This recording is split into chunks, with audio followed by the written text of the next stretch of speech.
Please join me today in giving a GSB welcome to Don Valentine.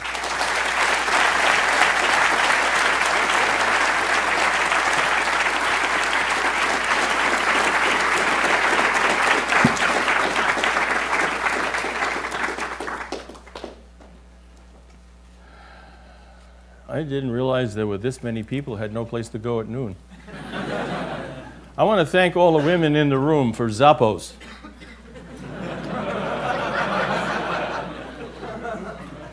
This is the only company that we've ever done where the product was priced inversely proportional to the amount of material that made the shoe.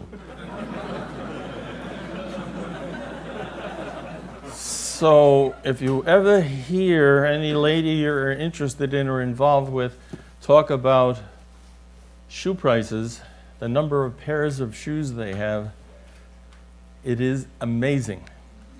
And you can wonder after that introduction what we were doing investing in primarily ladies' shoes.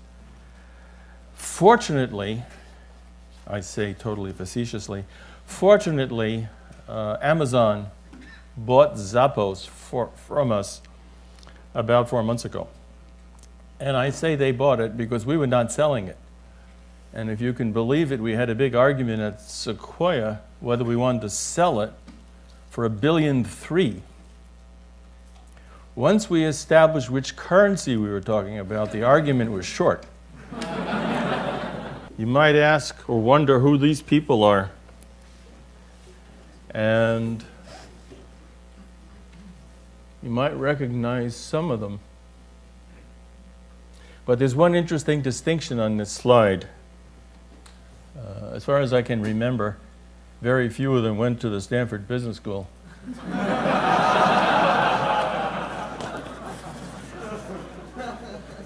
There are two very distinguished guys on this slide. Jerry Yang is at the top of the slide. And the reason I point him out first is that he did a building with the proceeds of his Yahoo success, and the man right below him, Jensen Huang, also did a building which is opening today. So today is a big day to celebrate the results of some of these characters that you see before you. They were selected randomly, as were the companies. It's always nice when you can make the slide that shows the success and apply your selective memory to those other companies that didn't make the slide. But let me begin by talking about a question that's often asked.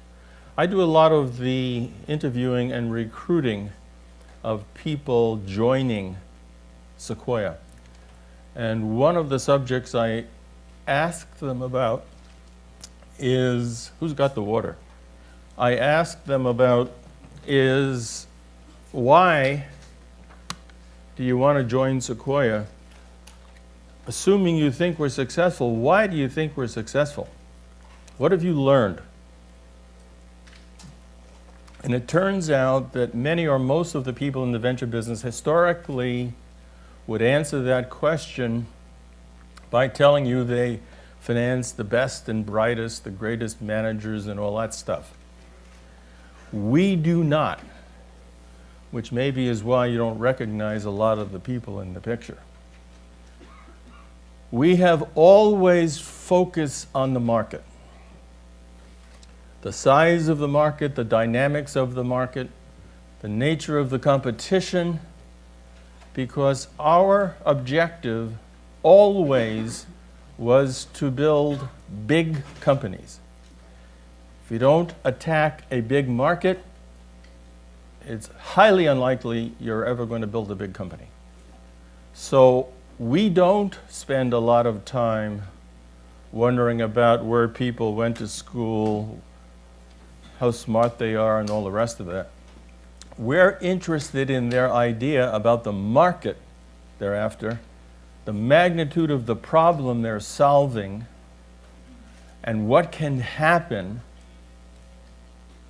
if, in fact, the combination of Sequoia and the individuals are correct. So if you just think of the picture where Jerry is profiled at the top, what were we thinking when we financed Yahoo? Or maybe more accurately, the picture in the upper left-hand side for you, the two founders of Apple. What did they have in mind? They had in mind the idea of you all having your own computer. The opportunity to have your own computer then was a DEC 100 computer, a mini computer that cost $250,000. Now I know the tuition is high here, but I don't think a lot of you come here with DEC 100s, simply because there was no way to visualize a world in which the computer was ever going to be cost reduced from the price that DEC had it at to the computer prices that you face now. And using Apple as an example, one of the sub-questions that I was encouraged to talk about is, how do you go about picking, choosing? We don't choose people, we choose markets. And once we choose a market, there's a primary product. And we rarely ever invest in an area where there's only one product. So if you take Apple, none of you are old enough to remember that the original system governing memory was an audio tape player. Now you have to really have a great sense of humor using an audio tape player as a primary memory. They were highly unreliable and they took forever to download the information. So we knew, if you think of the Apple computer as a system, we knew we had to finance one or more memory companies, disk drive companies. We had to have initially floppy disks, which needed financing, disk drives that made the memory information portable. And fortunately for us, IBM had always had a facility in San Jose where they located their R&D for memories. So this was a very fluid community. We helped ourselves to some of the people from IBM, finance several companies in the disk drive business, one of which achieved revenues of $1 billion. Without the memory system, the PC is nothing. So if you keep digging away at the system, what else do you invest in? Well, Xerox was very generous, being an East Coast company. And I have a slide that I'll save a little bit that features my vision of Xerox. Xerox had a place called Xerox PARC. And when the Apple people went to Xerox PARC, they found a few things that they needed. They found a mouse. So we financed all of these things that we found at Xerox PARC. They had the best GUI on the West Coast. Apple has always been famous for having a superior graphic interface. Thanks to the generosity of PARC and their people who were very gracious at sharing. So this is how we chose to invest on a system application level. We looked at the system, the Apple computer, and in the final analysis made over 15 investments in that category. And one of the investments we made was an application investment. The guy with the sweater on top started Electronic Arts. We started the company in our office. And at a point in time when they had more people in our office than Sequoia people, we asked them to leave. But that's how Electronic Arts was created. And I'll give you another illustration of the 6 degrees of separation concept being applicable. But we have always tried to aggregate applications and technical capabilities in a platform. And Apple is the example that is probably the most visually prominent right now. Steve was not always the best marketing guy in the world, just recently. But marketing is one of those things that people underestimate. There was a company called Sony that had 90% market share in mobile music. How many of you had a Walkman? How many of you don't have a Walkman?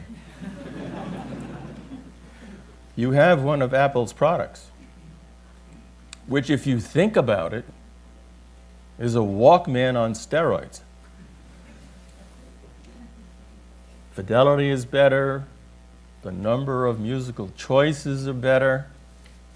So a lot of products, if you miss a generation, are phenomenal knockoffs of huge market shares held by companies like Sony.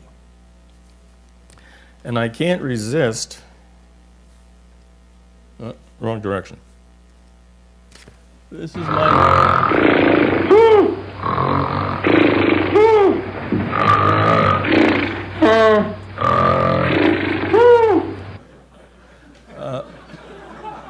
The dinosaurs are very alert this morning. My view of the board of a big company. Xerox was in Rochester. They opened Xerox Park, and they conducted a technological picnic for a number of years where the companies in Silicon Valley ate lavishly at the picnic given by Xerox. Sony was very gracious at donating a product, and as far as I know, they haven't struck back with any attempt to deal with Apple that took their entire market. Why does that happen? Well, a lot of the boards are developed and built around Neanderthal thinkers, and they don't get any better. Xerox, one of my favorite tragedies, was a spectacular company in Rochester, New York, had all the patents, had market share, huge profits, cash flow that was a dream. And they were persuaded by some people in Wall Street to move from Rochester to southern Connecticut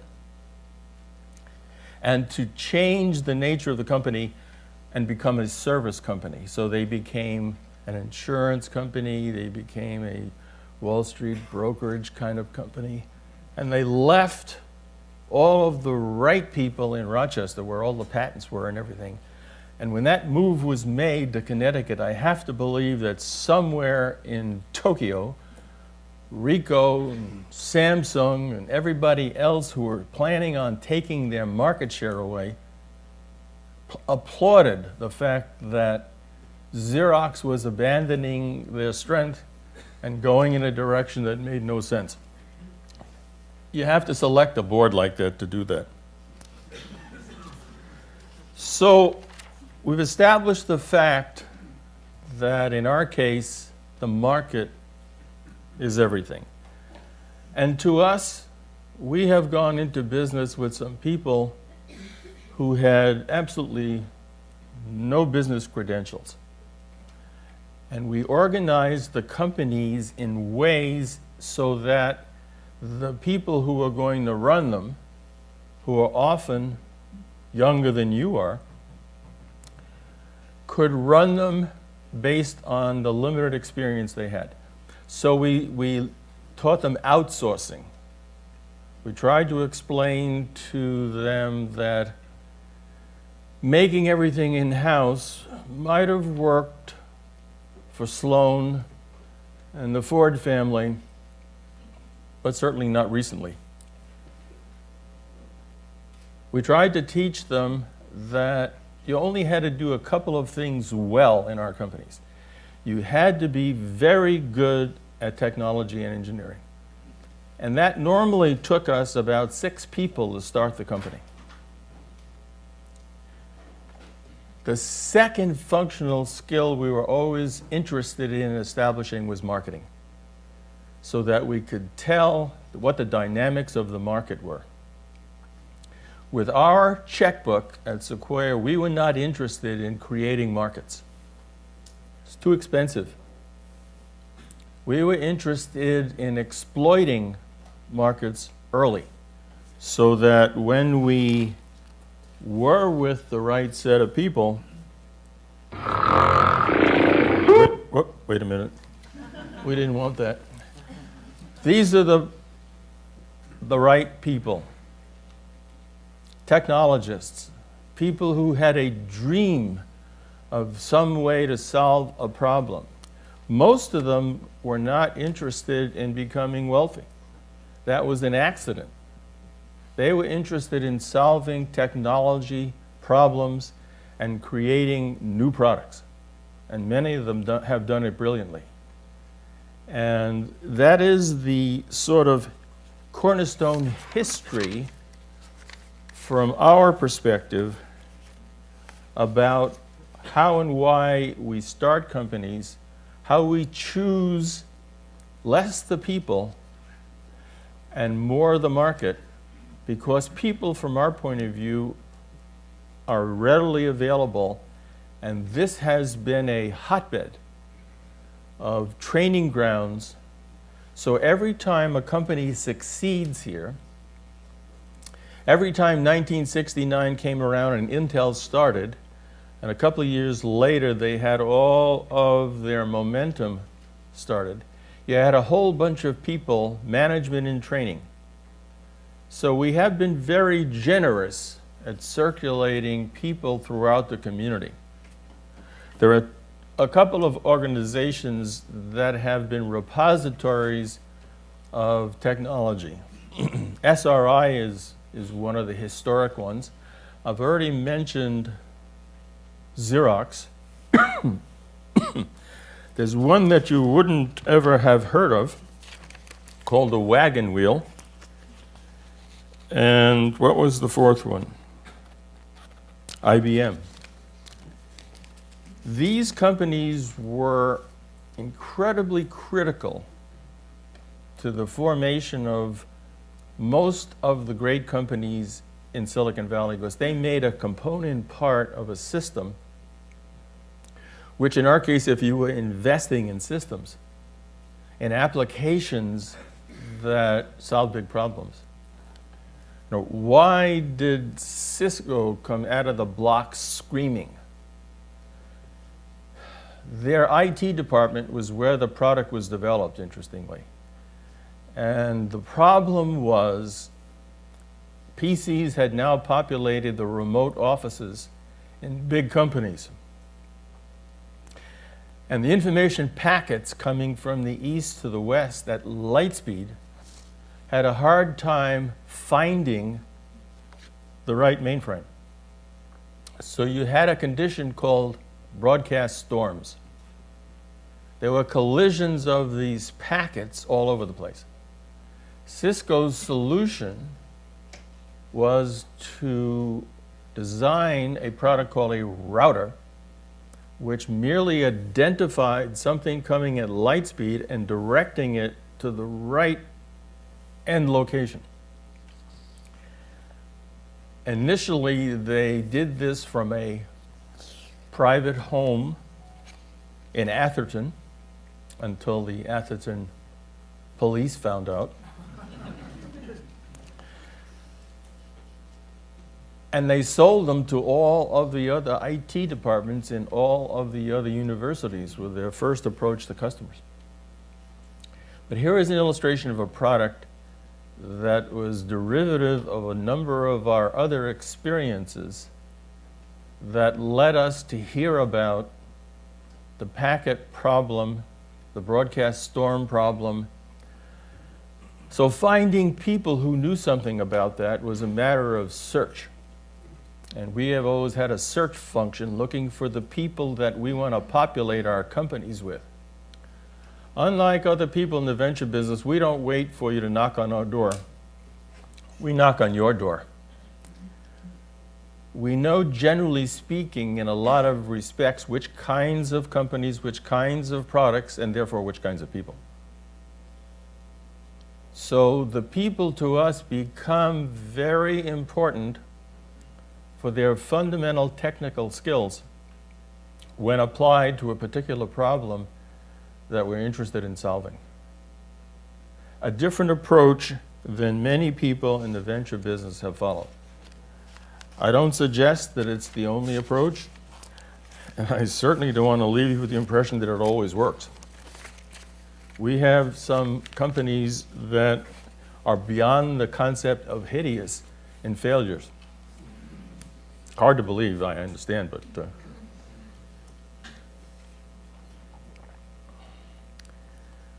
so one of the things I meant to mention earlier is that when we talk about questions, I have a rule about questions. I don't answer any questions that are more than 20 words. I'm not interested in your making a speech. But if you have a question, figure out how to express it in less than 20 words.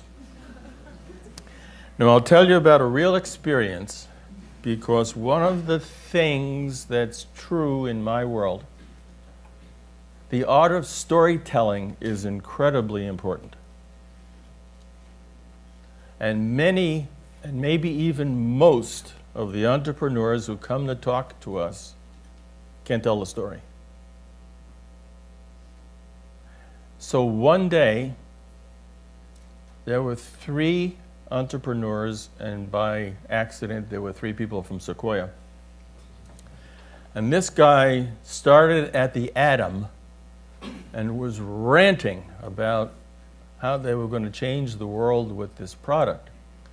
After 20 minutes, I just decided that we're not going anywhere. His other 2 founders were frustrated. So I asked him for one of his calling cards. He gave it to me, and I said, we're going to take a timeout. And during this 5-minute timeout, you're going to write your business plan on the back of your business card. And then we'll come back and have you start over. And those are the only words you get to explain, the ones that are on the back of your business card. Now, it was more humorous than not. This man, turns out, could write in microcode.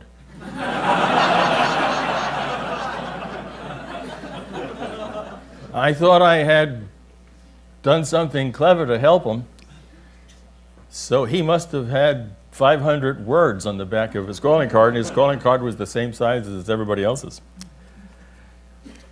Learning to tell a story is critically important, because that's how the money works. The money flows as a function of the stories. And one of the critical things I would encourage you to learn that's way more important in my world than anything else is how to ask a question. Because you want to have the person comfortably telling you what he thinks is important so that you get it. Now, for a long time, we don't understand the product or the market while we're listening. So we have learned to string questions in a way that provides the entrepreneur with a way to explain what he wants to do, how long it's going to take, who the competition is, how much money he needs, without feeling threatening. For many of the investments we've made, we didn't understand the answers, but we constantly work on developing the questions. And when we have had a company that's failed, we always have post-mortems at Sequoia, because we're trying to understand what we missed.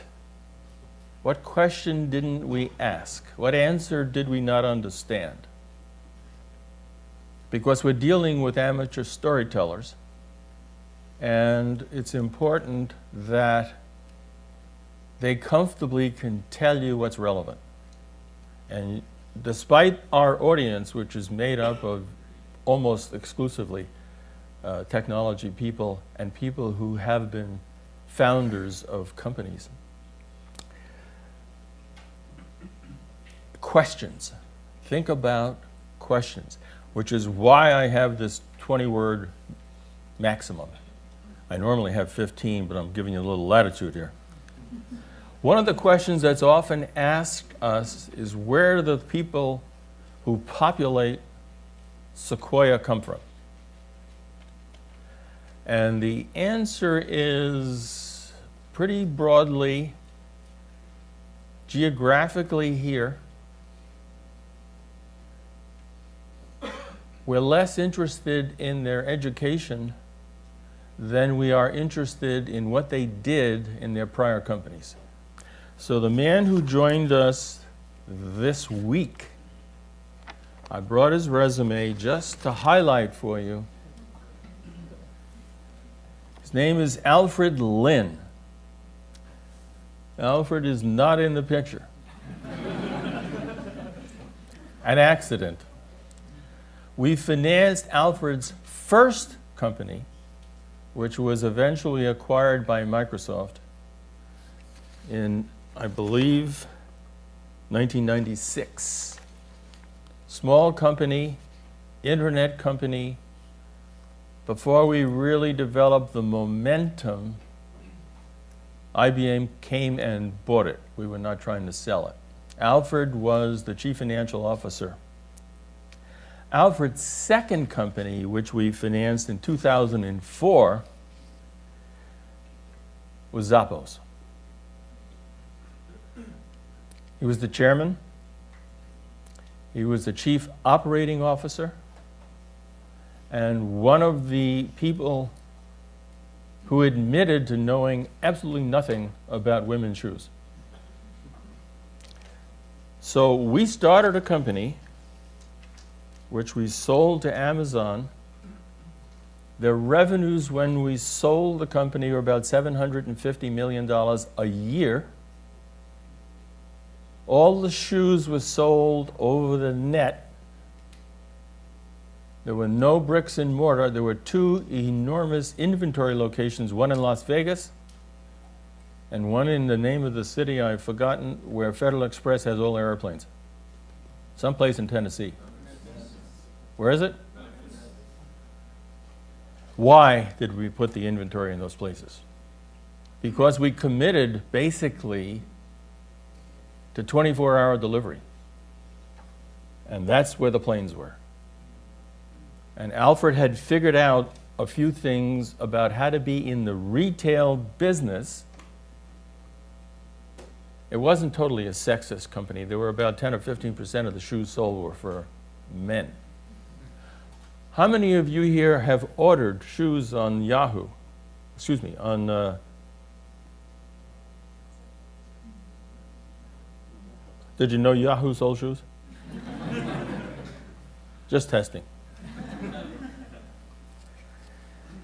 Alfred, as is true with a number of people over time, is one of those people who will work within Sequoia as well as start companies outside Sequoia. We'll use him as we have used people like him in a multitasking way wherever he feels there's a company he's especially interested in. And some people really like to do that, and they're good at it. And Alfred happens to be one of those.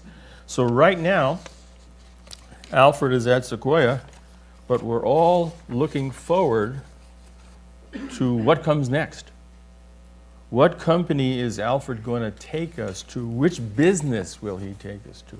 Because the first two businesses were entirely different from one another. So he's a clever, versatile person who knows what he doesn't know. Think about that. Because the entrepreneurs that we finance oftentimes are clueless about what they don't know. And what we try to do is supplement through our Rolodex and through the people at Sequoia. We try to supplement what they don't know.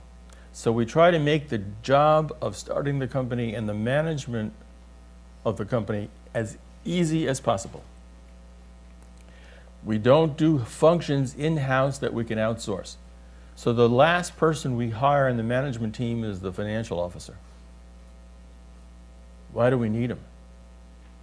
We don't have any money. The founders are spending it as fast as they can. They're developing the product, which always is, to be generous, a little late. It always costs more money than the founders said, but we knew that. We finance a lot of companies and the results are always the same. So we try to make the management job extremely easy. Don't manage any function that you can hire someone else. So we have people who act as CFOs for our little companies. And they may do 2 or 3 of these companies at a time. And there's only one metric that matters in finance, in our world, and it's cash flow. So we hire people that are wizards at cash flow. We don't have balance sheets. We love recessions. Best time to invest in our experience. For a lot of reasons, but recessions don't hurt us. Nobody is buying. We're in product development usually. Banks don't lend. They don't lend to us ever, so it's not unusual. So we look forward to recessions and the environment that are in recessions. Now, I didn't tell you early on, because I don't believe in giving you all of the surprises in the front. I had a special advantage going into the venture business. And I think no one else of my relative contemporaries had that advantage. And I know this is one that might take an aspirin and a slug of water to deal with, but I knew the future. And if you don't think knowing the future is a great advantage, it is a phenomenal advantage. I spent 10 or 12 years in the semiconductor business. All of the products that are here operate on microprocessors.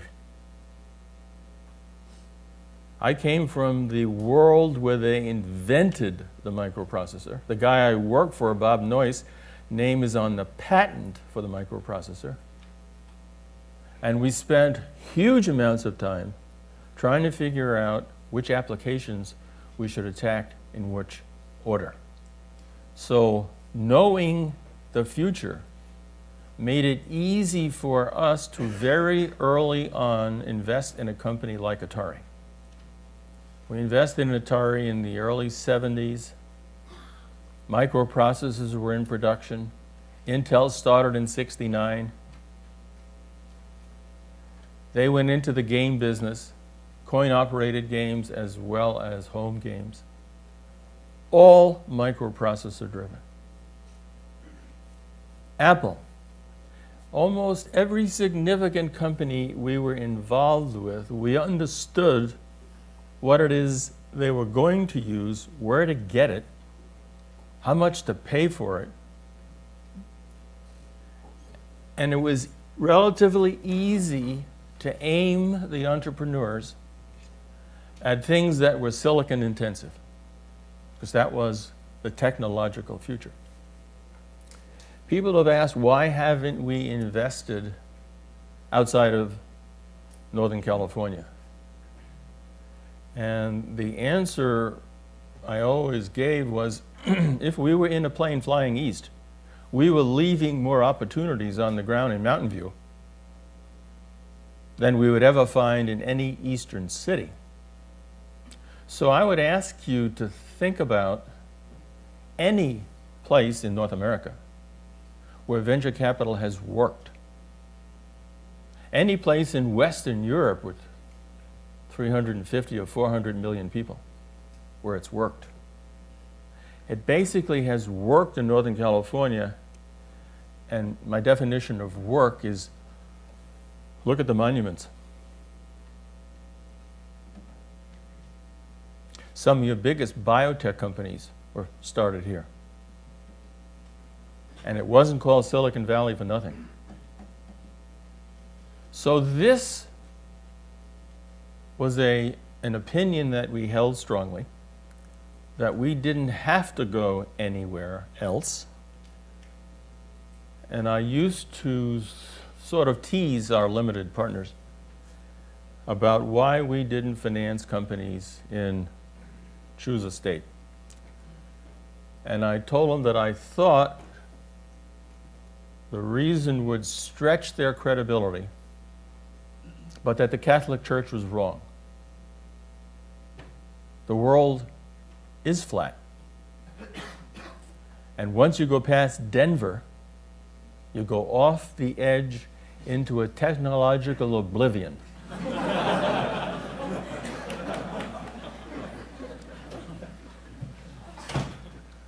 Who would volunteer the name of a city or an area where venture capital works? My definition. Success has to breed big monuments. It's not Boston. And you'd look at Boston and you'd look at the Bay Area and think, God, their schools are at least as good as ours. Why doesn't it work? We have had visitors from around the world. The latest one was unbelievable. The State Department brought the Prime Minister of Armenia. And out of curiosity, we agreed to see them after scurrying around and finding a map and finding Armenia.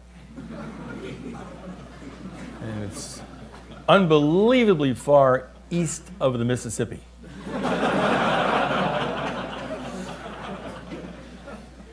And the State Department brought these people in, and we had guards. I mean, the Armenian guys had 10 or 12 of their own guys.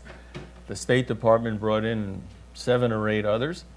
And I said, you know, guys, we don't have a conference room with that many chairs. Some of you can't come. You have to stay outside. So we talked with interpreters. And they always have a gift. So they gave me this gift, one of those coffee table books. And I looked at it quickly, and the Prime Minister said, not to worry. It's in 2 languages.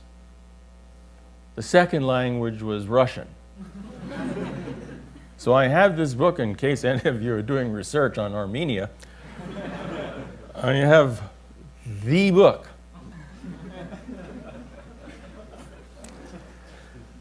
So I'm going to segue in a slightly different direction, and I'm going to test you by asking one of you to ask a question 20 words or less, or I'll kill you. There's a brave man here in the front. We have a microphone coming your way.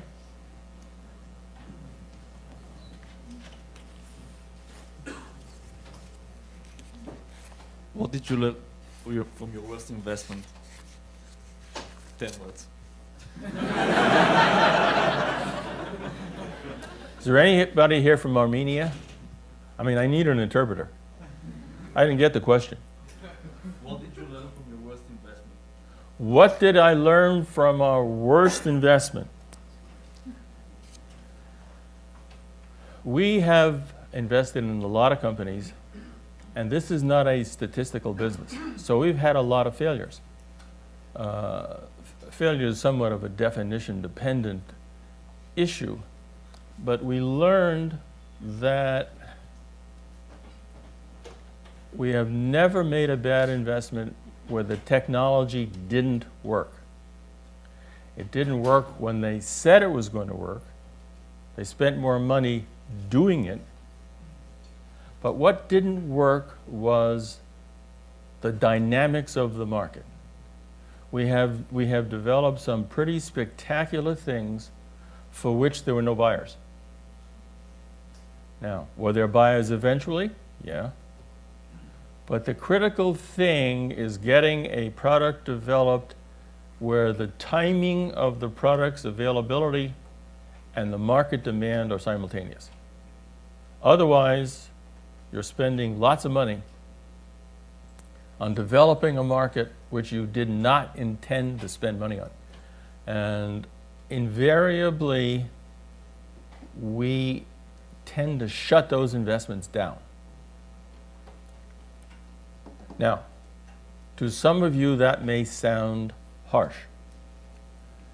And to some of the founders of those companies, it certainly did sound harsh when we said we're not going to finance you anymore because no one wants the product. And we just don't see any prospects. Which gets me to answer the question, where do we get the money from? We decided in the beginning that we wanted to have all tax-exempt sources so we could avoid difficulties with liquidity and selling things in order to make a distribution to pay someone's taxes. So our limited partners over roughly 40 years have been tax exempt. We have as examples most of your universities, wherever you went, because we have probably 50 different universities. We have a large number of US foundations. We have a reasonable number of international, primarily Western European limited partners. So the money comes to us from sources like that, which we aggregate in partnerships. It takes us, in a $500 million partnership, it takes us roughly 3 or 3.5 years to invest that money. And investing that money includes the amount we reserve for future rounds of financing. Because we never finance anybody totally on day one. We finance them. There are milestones. Depending on how well they do meeting the milestones, we then refinance them. And it's all done very critically. And if, in fact, the return expectation that we started with is no longer reality, we oftentimes shut the company down. Now, keep in mind, we're financing companies that have 10 people. Many of these financings are done in our office. So they have a lot of free rent, free lunches, free a lot of things. But if they don't get it, they don't get any more money. And yes, it's necessary to make these kinds of decisions. So I think the announcement was that we finance 500 companies. It wouldn't surprise me if we hadn't shut down 100 of that 500 over the years because the expectations for success were no longer realistic.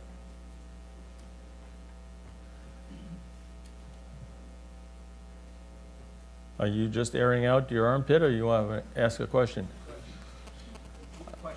I think you need a microphone, or at least stand up so everybody can hear you. Actually, I'll pass it back to him. Let me complete my question. I'll hand it to you. Excuse me. Sorry, man. Sky Kurtz. Entrepreneurism is all about aggression. Yeah. Don't worry, he's aggressive. The question I had, not part of it, the famous or infamous Rest in Peace presentation you published, if you published it today, what would change and why?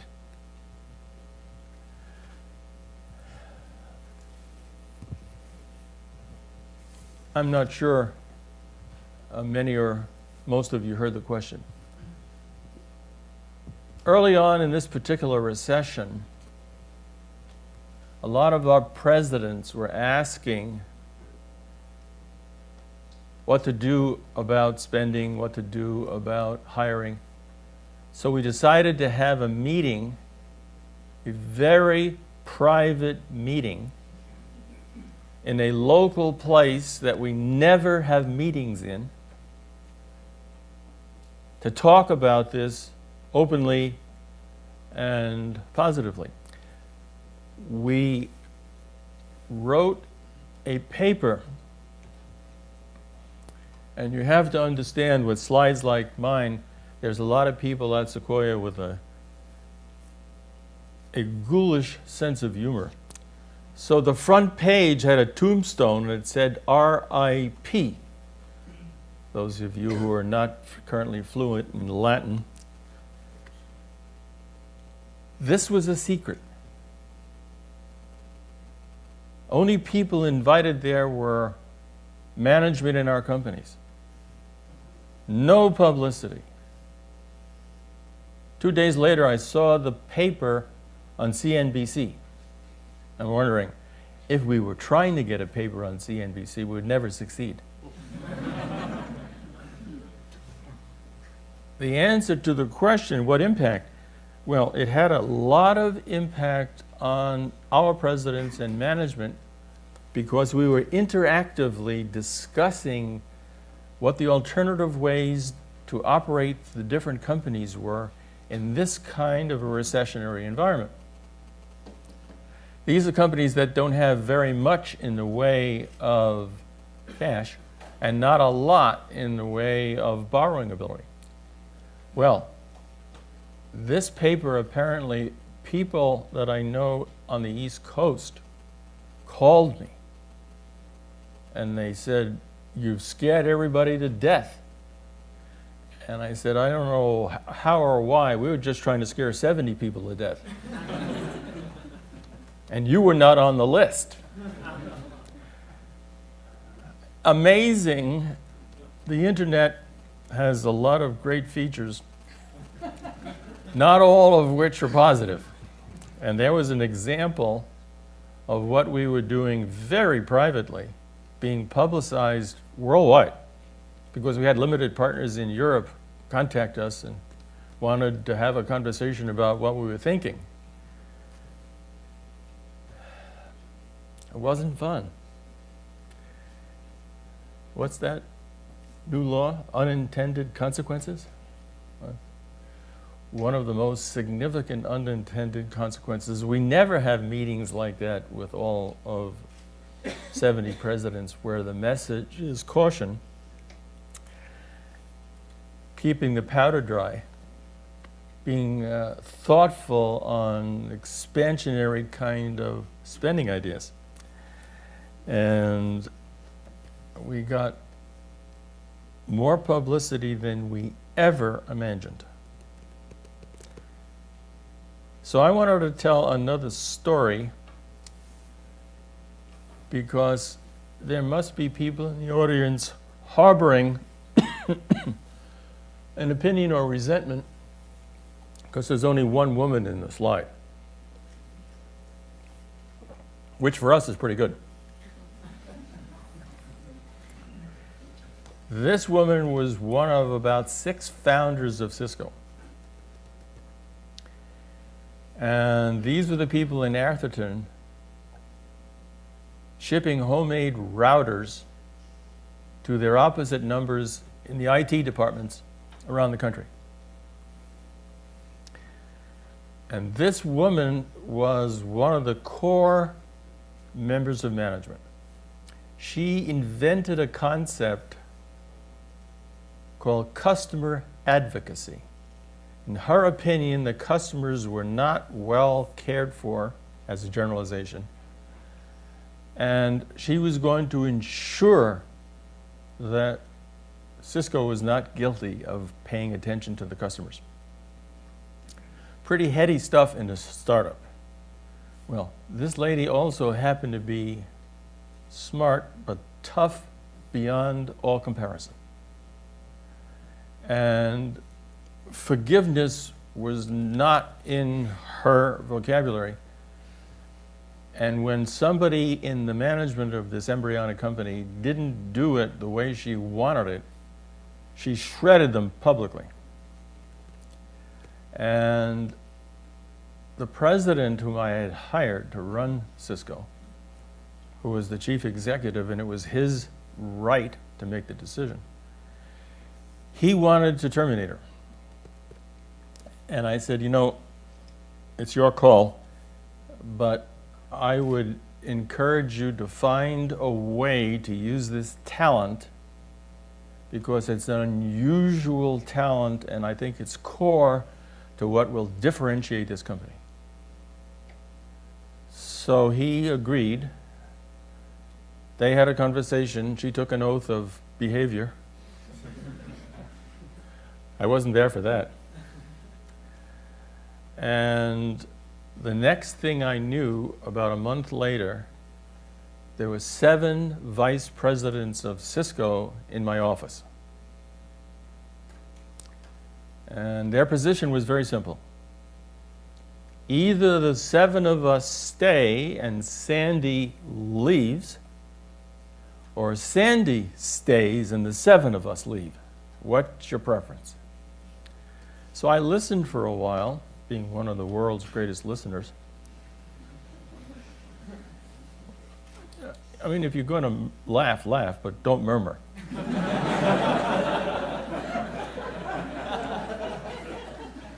So I called the president, and I said, John, you know, I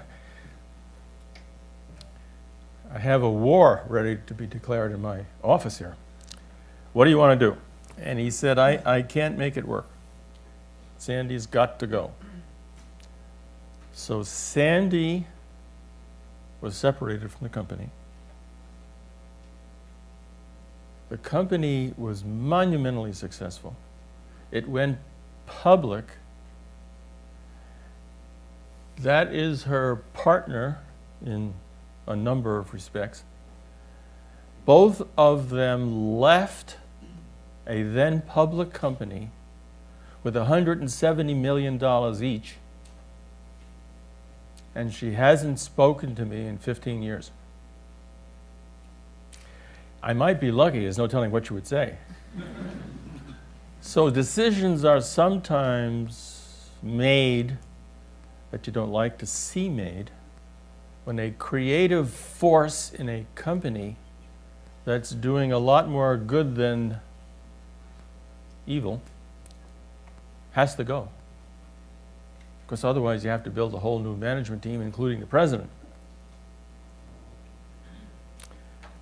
The footnote on the president, John Morgridge, is that he ran the company from basically nothing to revenues of $1.5 billion.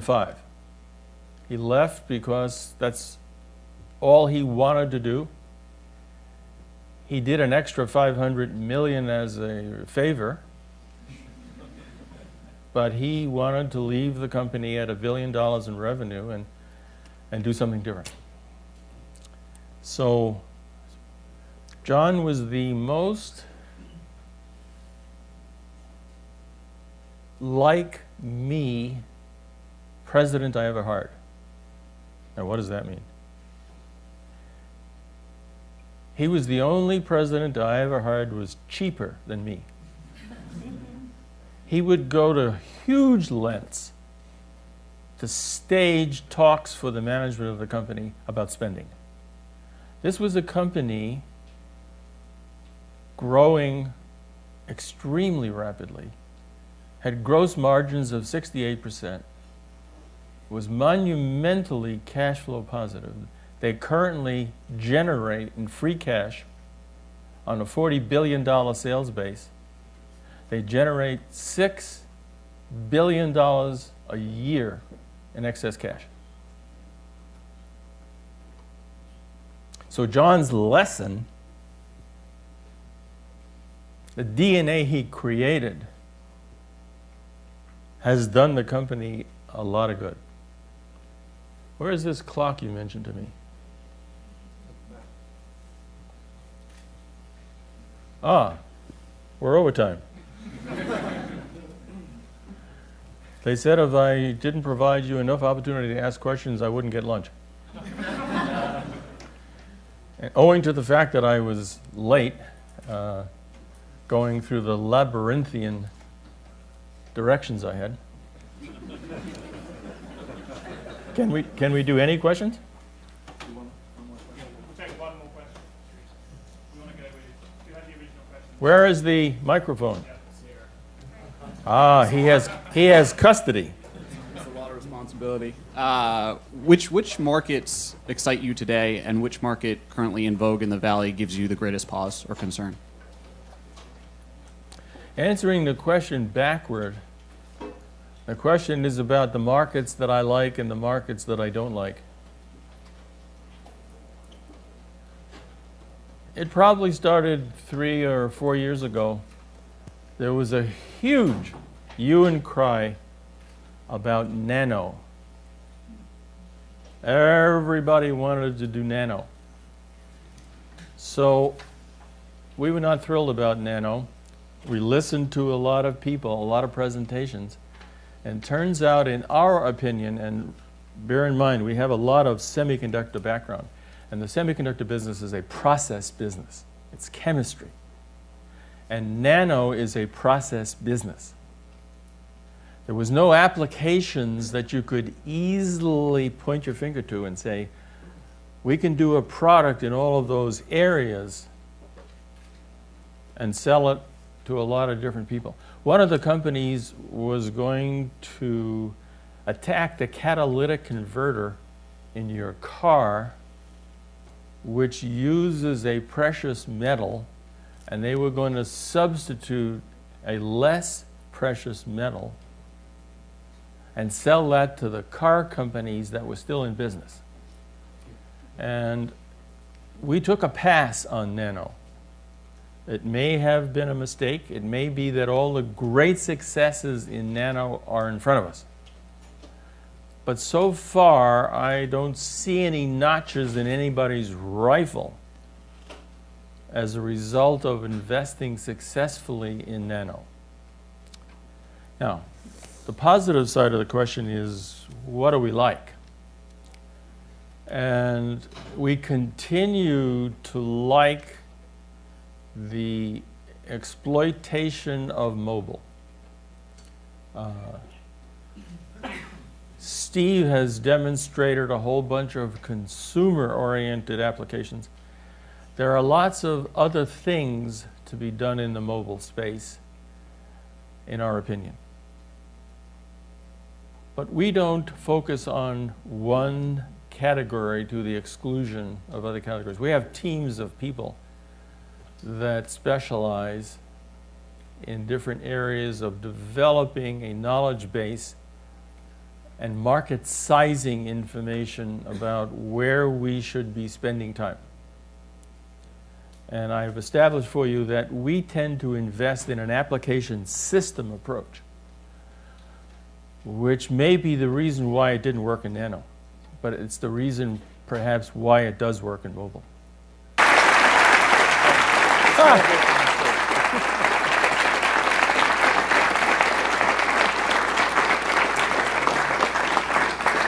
Thank you.